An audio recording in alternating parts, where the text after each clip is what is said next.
I'm Alex Radical from Board Game Co. I'm Professor Meg. And it's that time of year, it's the most exciting time of the year. There'll be games that are ranked. Disagreements between us. And things that will be totally wrong. I have no idea. And games Anyways. that will fear. This is the top 100 games of all time, 2025 edition. We'll be diving into, over the next 10 days, we'll be diving into a whole bunch of games, specifically 200 games. Her 100, my 100, of which there's going to be 43 overlaps. Oh. I think. Oh. I think 43. What number do you want to go? You want to go, pick a number. Pick a number. I think less. Less than 43? I'll just say less. Less? You're going to go under? Wow. Under. I think there's going to be 43 I think I'm exactly. surprising. That's probably true. But anyways, we'll be going through our top 100 games of all time as of Starting 2025. At 100, There's several things to go over. First of all, number one, there's going to be a video every single day as we count down 10 through 91, 90 through 81, 80 through 71, etc., all the way down to the top 10 of all time. Are there going to be any links down below? Maybe. What for? I mean, there'll be links down below for stuff, but I don't know I just what for. usually do that at the beginning of every video, So, and it felt weird not to. That's number one. It's going to be 10 videos across the next 10 days. There might be another video additionally thrown in here or there, but it's going to be 10 videos over the next 10 days. Number two, if you missed it already, I'm doing my end-of-year channel drive. So if you missed it, I did a video yesterday, I want to say. Go check that out. I'll link that down below. You could win a bunch of board games. That's not why you should do it. You should do it because you love and appreciate the things we do on the channel. But in case not, there's also a bunch of board games. Also, I'm going to slightly adjust the mic because I realized that I had this pointed. I moved it because I was assembling shelves. We're doing it live. I was assembling shelves, so I moved the mic. But anyways, speaking of which, I guess that's a good time for another announcement. Thank you to Allplay for becoming a channel sponsor in 2026. We are starting early because I figured why not start with the top 100. But if you're not familiar with them, Allplay make a ton of great games. They make board game furniture. They are going to be one of the links down below. They make board game furniture. They make board game tables. And they regularly run, they regularly have a lot of games, both on their site as well as crowdfunding. I'll link to them down below. But if you haven't heard of them, you probably should. You probably should. But with that... Oh wait, one more thing to do. All the usual disclaimers around what the top 100 are. Yes. To that end, I'll give you my notes and then you can do your notes. My notes for the top 100 is first and foremost the thing that gets me in trouble every year, but it's just the way I do the list. This is top 100 games of all time as of 2025. Every single year I say that it's as of. It's how I'm feeling now. It's how I'm feeling right now. I don't look at, oh my gosh, that game was amazing and gave me so much fun. Do I want to play it today? That's what this list is. How do I feel about these games today? I might appreciate what they've done for the hobby. I might appreciate what they've done for me, but I do rank them based on how I feel in the moment, my excitement level now. That means some things drop out of the top 100 that were pretty high up. It means sometimes things stay pretty stable. I'd say generally the top 50 is pretty stable, but things do shift and move around based on feelings, based on the vibes of how I'm feeling in that particular year. I totally appreciate that some people want it to be like best games ever, but I don't do that for two reasons. Number one is because I find it less exciting. It's going to be the same, most of the same list every single year. Why would you tune in? And secondly, is it's just not what I care about. I want to talk about the things I'm excited today, and I think it is interesting to see how things ebb and flow over time. Number two, the way I did this list, I usually say Pub Meeple every year. I didn't use Pub Meeple this year. Did you use Pub Meeple? Do you use it every year? I thought you don't. Until this year. Sorting thing. This is good memory. Good memory. Usually what I do is I sort my games into buckets, like my 5s, my 4.5s, my 4s, and then I use Pub Meeple to sort the buckets and then do manual massaging. This year I didn't do that. I did what I did this year is the parts that are the same is the first thing I started is I went to my collection rankings and I unranked everything. I use Notion to track my scores. I just took everything out and then re-ranked it based on how I feel. That means in addition to the way I usually change things over time as they happen, usually every year I just go through a how do I feel about you today? Are you still a 4.5? I have no idea. And I don't move it from 4.5. I try to go into as clean a slate as possible. So I just unrank it all, and then I put it where I feel it is, and that's what happens every year. This year, I went from there, and then just put together my top 100. I went through all my 5s. I have around 63-ish 5s, something like that. I went through all my 5s first, ranked all those, and then for my 4.5s, I took the rest to fill out the what's missing, and just picked the ones that I felt were my highest batch of those. So no Pub Meeple this year. Pub Meeple has been fantastic and helpful in previous years. This year I did it all manually. Nice. I did use Pub Meeple. And another disclaimer I want to say is that I want to say it was this past year I tried to start logging my plays. There have been years where I try to do it, and I want to say this past year I made it into like mid-February and then stopped. So I do still want to try to do that again next year, but because of that, I made my list off of like things I have in my collection, things I know I've played, things that I've posted about, because that means that I'm talking about it, and things that I've like seen around me. So if things are missing from my list that you've heard me rave about or something like that, it may just be that as an ADHD girly, I made my list and went with it. I decided, you know, I got 102 games and 2 of them got kicked out. And after that, I did the Pub Meeple, ranked it, and anything else I was like, I'm not going to go back. I'm not going to go back, because if not, this top 100 never would have happened if I tried to like think of everything. That is a good thing to note. You reminded me one more note about mine. I only include games I own, or plan on owning, but I think I own them all this year. The reason that's relevant is sometimes there are some games that I feel are top 100 worthy that I got rid of for reasons that aren't necessarily criticism of the game. Tigers and Euphrates is always a good example of that. Sometimes legacy games that I'm done with are good examples of that. There are some games that just miss it because I'm only going through the ones I own. But for the most part, I get the things that for the most part, it's pretty accurate to how I feel, with a few exceptions here and there. Anyways. So before we jump into our 100 or 91 to 100, honorable mention, because I'm going to say some got bumped out, Apiary, as well as Millefiore, as well as Tricarion. Tricarion, I think, would be in my top 30 if I played it more. But I only played it like twice, like when I learned it, and it's one that I always want to play more, but like I just don't get to between like trying to do work games and other games and all these things. So Tricarion, I think, would be up there, and I think about it a lot, but I haven't played it enough at all. There's one game in my top 50 that's going to come with a disclaimer that I should play it more, but I still feel pretty strong about it. Okay. Yeah. Can I say one other? Yes, because what would this video be if not for... Do you have an honorable mention? No. Okay. I mean, the game honorable mentions are Tigers and Euphrates, Pandemic Legacy, Coimbra, things like that that just aren't in my collection anymore. My honorable mention, other one is going to be, I didn't do anything that wasn't a board game currently. Well, I might have done some that are out of print now, but I did all board games. I know that Alex sometimes includes games that aren't board games. What are you talking about? Like Crokinole or Crokinole is listed in the Shuffleboard? BGG Top 100. Shuffleboard? Yeah, they listen to on Board Geek. Either way, I just want to give like 10 seconds to Merge Dragons. I'm addicted to that game on my phone. I'm not proud of it, but I like that game a lot. There's some really cute dragons you can get. So that's all. Hearthstone is getting my honorable mention then, in that case. If we're doing that. Great. And Slay the Spire, for that matter. Those two, Balatro, Hearthstone, Slay the Spire, those are all going in my honorable mentions, because why not? Honestly, Hearthstone feels like it basically should be at this point. Yeah, I think that counts. Yeah. I think Hearthstone would count to me. It's a card game. It's a game. Yeah. It's a game. Are we ready to start? Yeah. Do you want to start, or should I start, or do you want rock, paper, scissors? Whatever you want. Rock, paper, scissors it is. Just going to do the best Why of one. don't you start? Because I'm going to have my drink.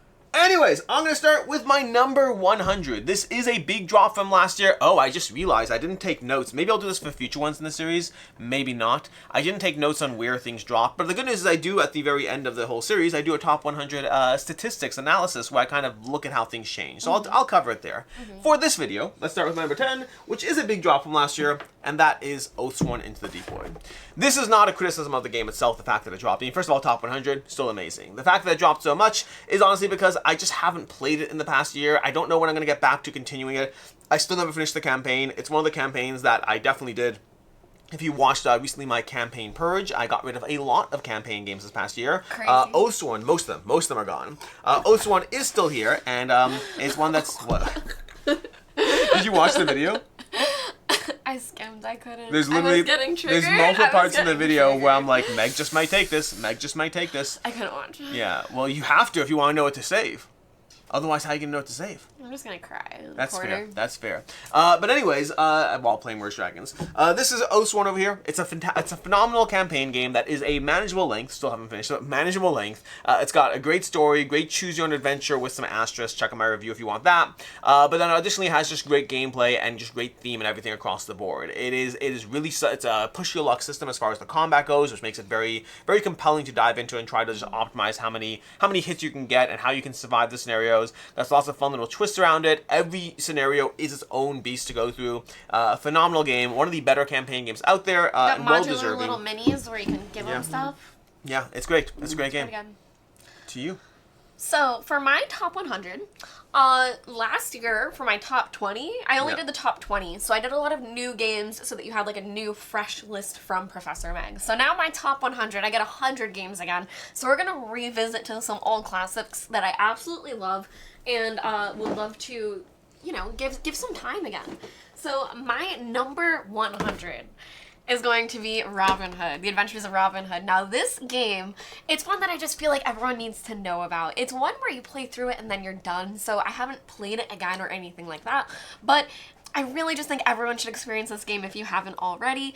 It's cooperative, you have this map that goes in together, and then you have like advent calendar style tiles that like will flip over and have things that you uncover underneath it that are surprises like once you get there. But the most charming thing I think about the game is that there is a board, there's a bag full of wooden tokens and components for like how far Robin Hood could move, and then your rulebook is a novel. It's a novel where you have a ribbon to like keep track of where you are, and you're actually reading through like the story, but it also gives you rules to read. It's very interestingly done that I think just the components of it, the experience, it's a great experience. Have you played the expansion yet? No.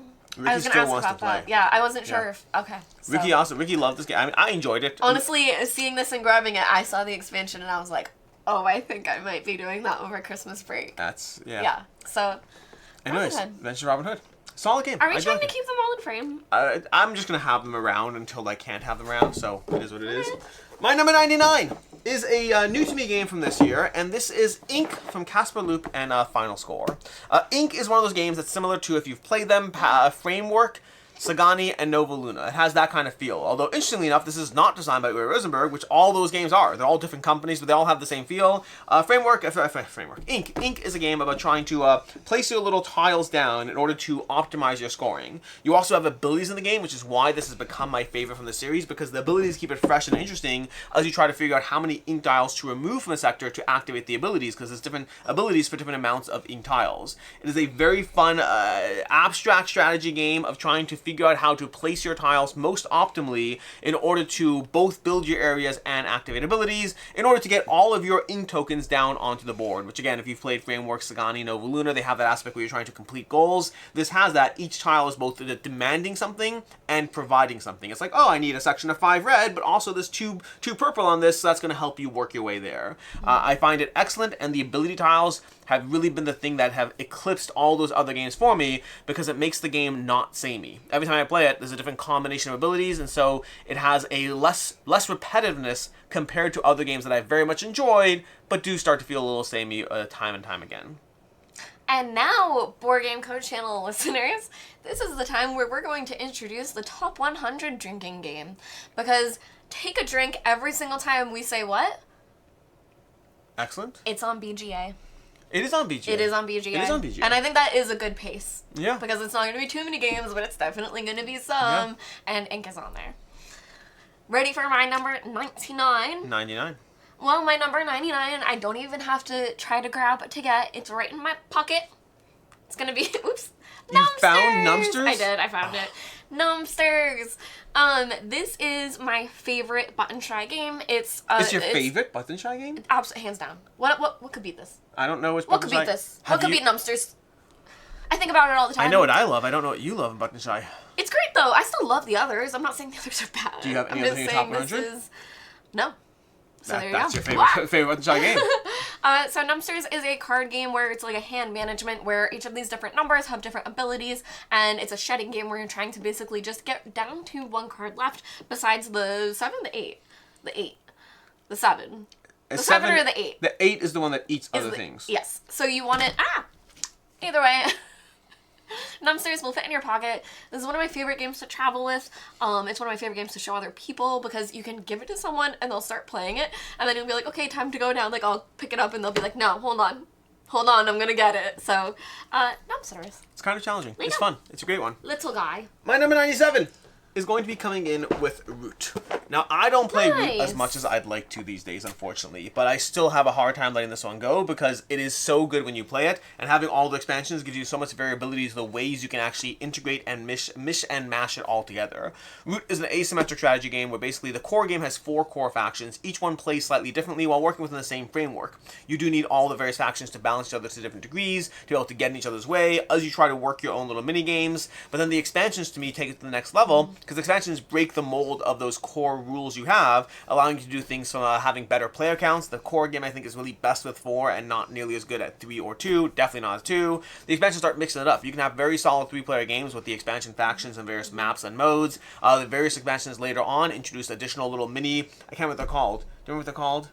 The clockwork thing? No, not the clockwork. The clockwork's helpful for solo. The lizards? There's mini characters that are not hirelings. The hirelings. Oh. The hirelings add it make it even more friendly for 2 or 3 player games if you want to add those in. There's a lot going on in this game. It is one of those games that has done well by me over the years, and it's not going anywhere.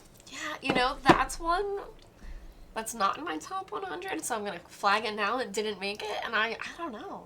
Are you done with it? No, I'm saying I feel like I messed up on my top one. That's one that, again, the memory and, like, things I was able to, make my list of. You can always sub out Merge Dragons and put this in as your honorable mention. Merge Dragons is really fun. Honestly, I could sub it in now, but I won't. The only reason for that is that I don't have this game in front of me. But my number 98, I had to double check what number we're on already. 98 is going to be Gnome Hollow. Ooh, nice. So Gnome Hollow is by Ammon Anderson, and that is the first game that we played from him that I want to say it's the crunchiest.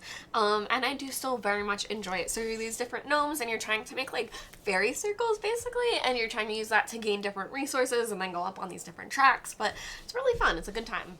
It's charming. Yeah, it is very charming. And it has magnetic boards, too, which is very interesting.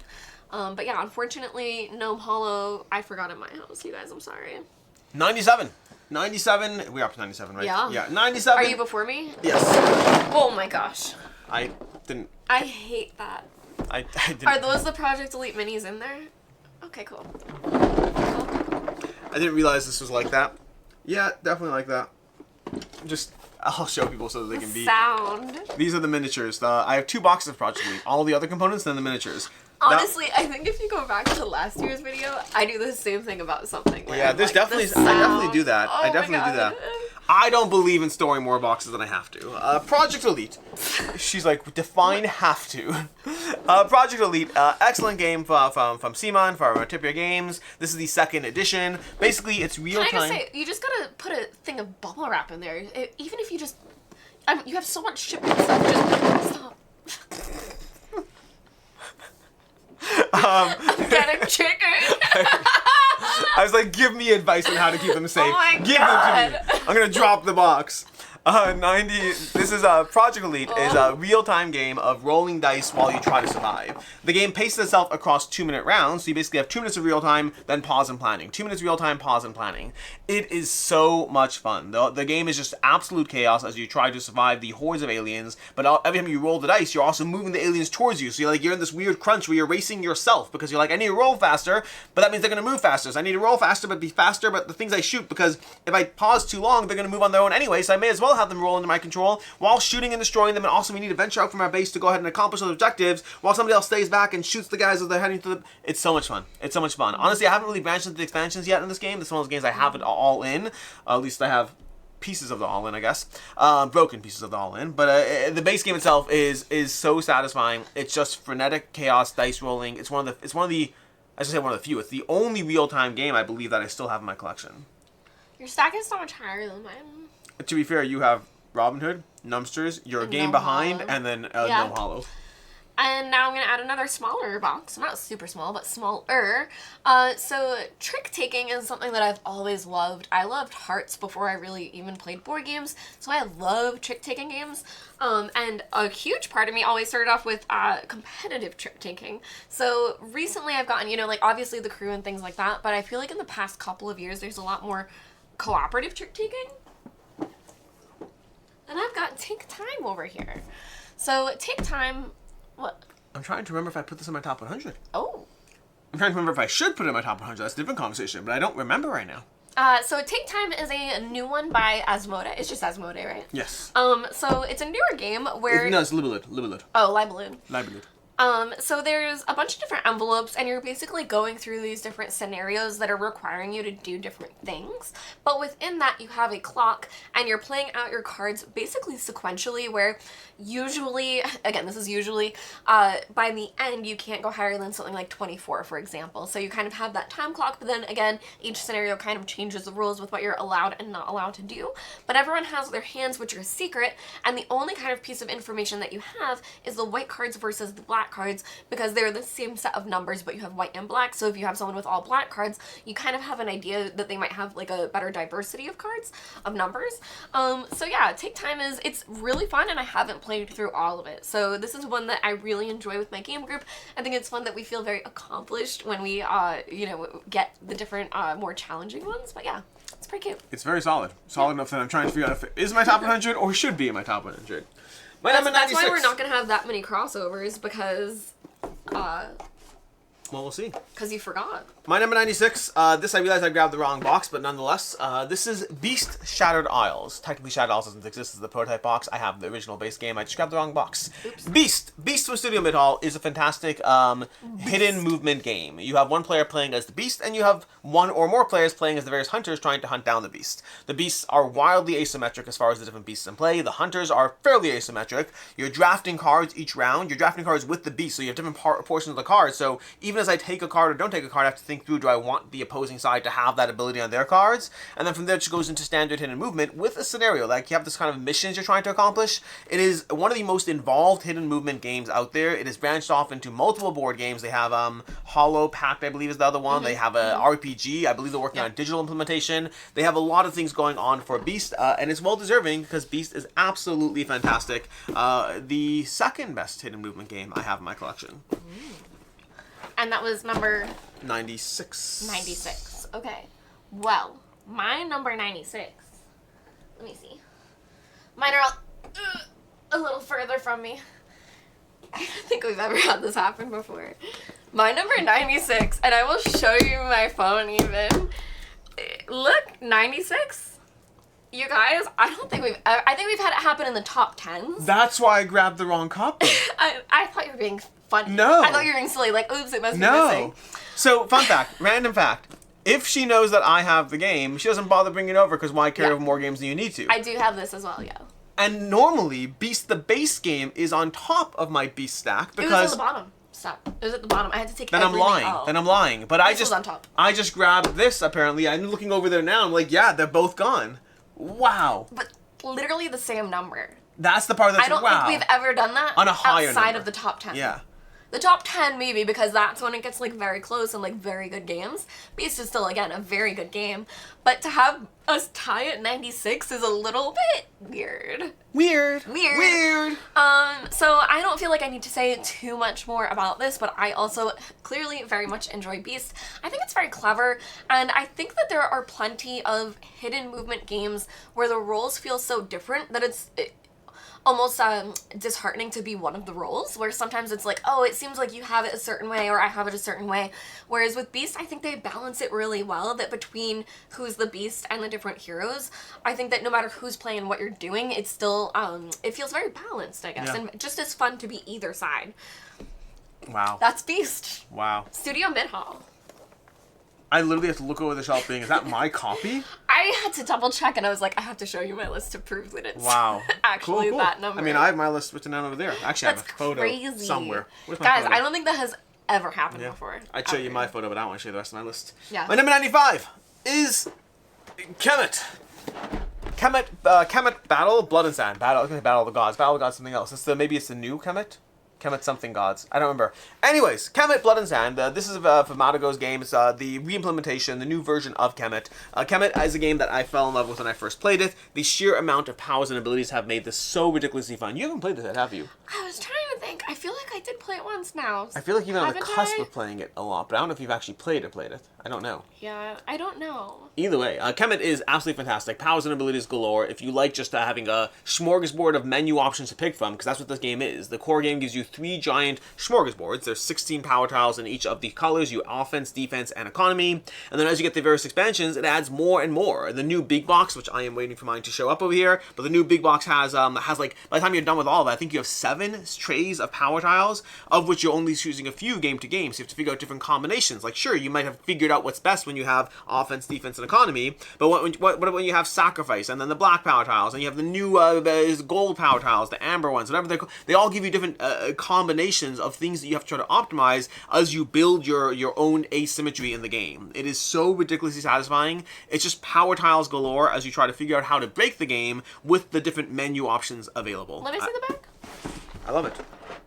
I played this. You played this? How did you feel about it? Where you go across the river, and I would have had, like, sphinxes and, like, I think I did enjoy it. I think now, I'm saying now I think it's something I regret wasting time not playing it. We should play more. I feel like I played it, like, last summer. When the big box shows up, how about you pick a set, I'll pick a set, I feel like that's AP why, picks a because set. did we cover it? I mean, maybe I covered the expansion with it. Maybe I played the expansion with you. I think we did a playthrough of the expansion on the channel, you guys. No, we definitely didn't do a film playthrough. That's for sure. Okay. I feel like we played it because I feel like I remember the menu. I definitely played it when I had the last time I played it was when I was covering the prototype for the new expansion. I think I really enjoyed it. And it's very possible we played it then. Yeah. Guys, I play a lot of games I really enjoy and then never get to play ever again. So that's just what my life is like. I'm gonna have to go over here. I think I know what my next one is, but we're at 95, correct? 95. If it's Kemet. Yes. Nope. No, it's not. I don't think we're gonna cross over again now. At all. Ever. Maybe. Okay, so my number next up is Vagrantsong.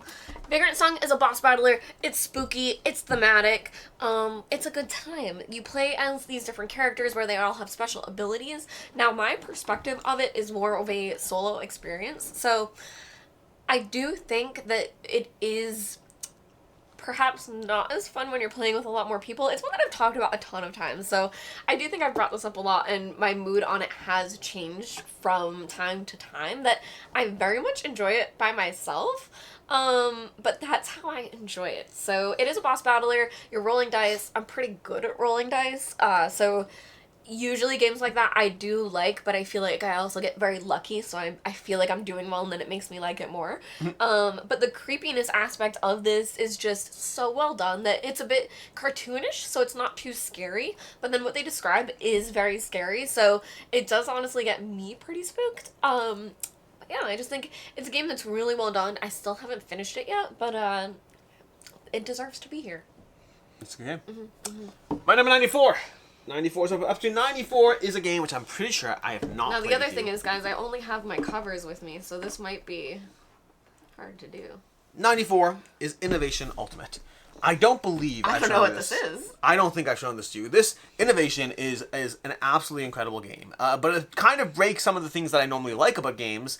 It's weird to me that I like this as much as I do, because the game is pure chaos. It's tons of powers and abilities. It's impossible to track what your opponent's doing. The whole smorgasbord is you basically have all these cards. You're just playing cards down, and as you play cards, you accumulate symbols, and then cards have various abilities. And if you have enough symbols, you can take abilities from your opponent who has less symbols of that thing. There's this whole weird aspect of I demand you do this. It's incredibly chaotic. I find it's best at 2 players, but it's so satisfying to just go through and try to build your own little tableau as you slowly work your way up through history. I could see you loving this, and I could see you hating it. And I don't know which one it is. It makes me want to play it now. Maybe we should play this. Let's play this after this. After this, take a drink. After this. Because honestly, Ink, so far, is our only BGA. Take Time might end up on BGA. Is Innovation on BGA? I don't think so. I don't remember. So far, I think Ink is the only one, but I would think Take Time is one that could end up there. I could see that. Anyways, that's my number 94. 94. Next up for number 95. 100, 99, 98, 97, 96, 95, 94. You're right. My number 94. I do this all the time, don't worry. Meaning I mess it up all the time. My number 94 is Paint the Roses. Yeah, I was going through my whole collection, and I can't deny how good of a time I have playing this.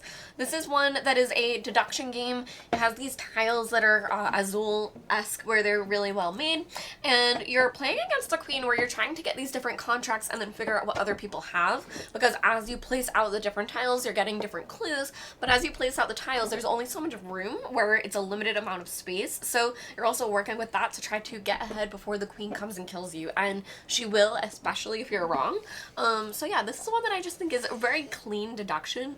Really, really well done. Also, it's on BGA. Also on BGA, take a drink. I do think that the BGA implementation is not the greatest, at least last time I played it wasn't, but it's a good game. My number 93. 93 is... 93. I do not have just the lids. Cuzco. Cuzco over here. This is the one game. What? I just heard everything like. I feel like you have a thing in there, but it's not in it. I've been holding it properly. It's just that things only can go so far. Cuzco is, I want to say, the only Queen Games City Collection Edition that I have the new version. I prefer the new version. I found that with the Queen Games, sometimes I prefer the components, sometimes I prefer the gameplay. This is the first one that I like both better. This is the new version of Bora Bora from Stefan Feld. Have you played this? No. I think you might have. And it doesn't look like anyone has in a while. You know what? Don't judge me. Don't judge me. I've played... well, it's a fun fact. The last time I played this, I want to say was March, and not my copy. It was at Adam. Not my copy. Yeah. Not my game, not my copy. That's why I think you may have played it, but I'm not sure. Oh, you think I played it? I think you played it. I played Hamburg. Yeah, maybe you played this one. Maybe not. Let me see if I can show you components quickly. Maybe. Yeah, it's... If I show you this over here, does this look familiar? No, that's not the... Is El Dorado in your top 100? El Dorado. Who's to say? Who's to say? I bet it is. Does this look at all familiar? This board over here? No. This map island? Nope. Okay, you should play Cuzco. It's a great game. Cuzco. This is a great game. It's a Stefan Feld City Collection. The original game is Bora Bora. Both are fantastic. I slightly prefer Cuzco overall, both components as well as the rules changes and adjustments, but it's just one of those games. You roll dice, you can do stuff with those dice no matter what, but you have flexibility in different ways. So it's like if you like Casa Burgundy, which I'm pretty sure you do, this kind of has some vibes. Very different, but it has some vibes. I do. Yeah, Cuzco. It's an amazing game. Stefan Feld, one of my favorite Stefan Feld games. I think it might be my third favorite Stefan Feld, but I have to look at my full list. But this might be my third favorite Stefan Feld. Nice. I know I have at least 2 more ahead. I just don't remember if I have more than that. Okay. Well... I think we might have our first roll and write of the list. I believe. Isle of Cats Explore and Draw. Coming up is... That's not a roll and write. That's a flip and write. Fair. Draft and write. This is Three Sisters. Three Sisters is a game where you are basically trying to plant out different crops, such as things like corn and green beans and pumpkins. And you're just drafting dice. It's a roll and write. It's a good time. There's a solo mode. There's also a BGG solo mode that's like more suggested. That's a little bit more fun. But honestly, I enjoyed the regular solo mode of this as well. So this one holds up. And especially for someone that travels, you can take like just the sheets and the dice with you. That sometimes I'll take like just some of the components. So, Three Sisters, honestly, this is a very, very solid roll and write. And something that I do usually say, shout out to affordability. If you want a really good game, this is probably the cheapest one on the table. So, also just a very good time. Yeah, fantastic game. One of the better roll and writes out there for sure. And probably the best of that set of 3 games. Yeah, or 4 games. I had French Quarter right underneath it. And I bumped it out because I was like, I can't say French Quarter and then Three Sisters. So shout out to French Quarter as well. Here's the thing, fun fact. When I was doing my end of year collection purge, I debated whether I can count all of those as one. Because I count, like, Ganchang Clever. I don't really like Motor City. Yeah, Motor City is the one I think is the least good. But I was trying to figure out, can I justify keeping all of them and count it as one? Because I would count That's So Clever, plus That's So Clever 2, plus That's So Clever 3, That's Clever 4. I count all those as one. But these are different enough that I didn't. Well, to be fair, like what I just said, I think you could keep a lot of it without even keeping the box. Oh, I don't go by box size. So, I go by how many games. Yeah. Because why not? Okay. My number 92 is a 2-player, excellent card game called Radlands. Radlands is absolutely fantastic. It's from Roxley. I was very skeptical when this game first came out. They had it on Kickstarter. I was like, that's too much money for a 2-player card game. Plus, 2-player card games are so repetitive, and there's so many that do the same thing, and it's just like, it's hard to stand out. I need to check if there's a game in my top 100. It's in mine. No, not this. Is this what? No. Whatever you about. I bet it's in mine. No, it's definitely not. I just think of 2-player card games. I need to make sure. I will adjust my list if I need to. There's another one that I have coming up that it's so good. I need to make sure it's there, and I don't think you've played it. It's just so good. Wow. Anyways, Radlands, though, if you don't play that other game, which we'll find out eventually, Radlands is absolutely fantastic. 2-player, accessible, easy to dive into. There's a cheaper version. This is the deluxe version, so you could get a cheaper version of the game, but you don't need the deluxe and extras and the playmat and all that. But the back and forth, you basically draft bases to begin the game off, and then from there you're pulling cards from a shared deck. It is significantly more tactical than it has any right to be for the small amount of actual cards in the gameplay. I think it's designed by a Magic the Gathering Pro player or something like that. It is really good. If you like 2-player card games, this is fantastic. Nice. Well, I have a 2-player game coming up. And that's going to be Ironwood. Oh, good choice. So I have Ironwood here by Mindclash. Yes. And this is a 2-player game where you're playing as one of these 2 different factions, and they do play very, very differently, but they work together. They don't work together well, but the game works together well. And it's a really interesting map where I really like when you have maps that have like roads, but then you use the pieces inside as well. Root does something similar. Yeah, the Vagrant. So this has that kind of a system where you do have the 2 different sides, but you're not working within the same exact point, almost like something like Unmatched, where usually you're in like the same road. This, you have like 2 different areas, 2 completely different things that you're trying to accomplish, but it's really a push and pull between the 2. And thematically, for it to be like it's Ironwood, so I think it's like the ironclad and the something wood. Yeah. So for you to have like the 2 of those types of things battling against each other, it's very thematic, but it's also just very well done. So yeah, well, 2-player game for you. If you like games like there is Root, also a solo mode. This is like 2-player Root with solo modes for both sides. Yes. Both sides. My number 91. Yeah, I would say before we move off from it, the only thing that keeps Ironwood lower down for me is, and I've said this before in other videos, I prefer to play as the Wood faction. I don't really enjoy playing as the Ironclad faction, so, just know that. My number 1 is your number 91. 91. My number 1 is the second CMON game on this list, and that's going to be Rum Bones. Second? Yeah, I don't think I've played Rum Bones, though. It's so good. I don't think so. It's so good. Rum Bones. I mean, you got I ships, you got miniatures. This. I love this game. I do not play this game enough, but then again, honestly, anything outside my top 50, I don't play enough, I would say. I'm going to stack up here because otherwise I can't see you. But Rum Bones it's basically a MOBA style game. You have your heroes in the game, so you're going to have 3 heroes. Then you're going to have tons of miniatures that are going to be slowly marching towards your opponent's ship. Your heroes power up by slowly taking out the miniatures. If you've played MOBA games, this is how that works. If you try to confront the enemy heroes too much, you're kind of jumping across ships and fighting them not on your own turf and not strong enough to do so. So you start by just pillaging each other's minions as you power up, use those to power up your abilities, until eventually at a point where you actually could start invading the opposing ships and start destroying their steering mast, their steering wheel, their masts, all those things, and taking out one step at a time. It is so much fun. The faction abilities are so much fun. The hero abilities are so much fun. Just taking out hordes of minions makes you feel fun up until you eventually do lose. Minions. Speaking of the horde of minions, I love Rum Bones. One of my favorite games, and all of these I guess are one of my favorite games. Going directly toward me, you can have them. You can have them. It's fine. Yeah, that's Rum Bones. Now he doesn't want to. Okay. Finally, for the final game of this video. Sorry, like a little Blob Party. I want to say, is this our first party game? On this list, I love how I keep bringing this up. Take Time is adjacent. Well, that's like a group game, but I wouldn't say party. Blob Party is, as it says, a party game where you're trying to, it's similar to something like Green Team Wins, where you're given these different categories, and then everyone writes what they think, but you're trying to write what you think the group will think, because you're trying to blob together. So you're not necessarily saying what your answer would be, you're saying what you think the group answer would be, trying to group together within like 7 rounds. So it's all cooperative, very fun little word game, Blob Party. And again, shout out to affordability. And that is the top 100, top 90, that's the 100 through 91. It's our first of 10 videos. There's going to be 10 more coming. Well, no, that's not true. There's going to be 9 more coming. Plus a statistics video at the very end. Until next time, I'm Alex Radical from Oh, no, go ahead. Before we go, let us know now your predictions for our top game, for our number 1 game of the year, because right now is your best chance to guess, because you have the least amount of information. So if you get it right, you get the gold star. Future people, they're only going to get silver or bronze stars. So if you want a gold star, you have to guess now. We might subvert your expectations. In any case, until next time, I'm Alex Radcliffe from Board Game Co. We'll be back tomorrow with 90 through 81. And as always, I hope you have a good one.